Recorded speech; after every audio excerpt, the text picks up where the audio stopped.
¿En qué fijarse a la hora de escoger una autocaravana? Hoy vimos esta Challenger 337. Que en poco más de 7 metros tiene cocina con 2 hornillas y frigorífico de 140 litros.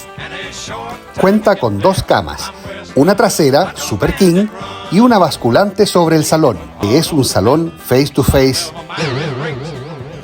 Pero que olvidamos grabar. Cuenta con almacenaje alrededor de la cama y bajo ella closet a ambos lados.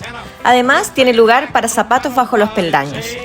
Y lo que a nosotros nos encanta y queremos: Baño y ducha separados. La motorización es de Ford con caja automática. Cuéntanos en los comentarios si te gustó este modelo.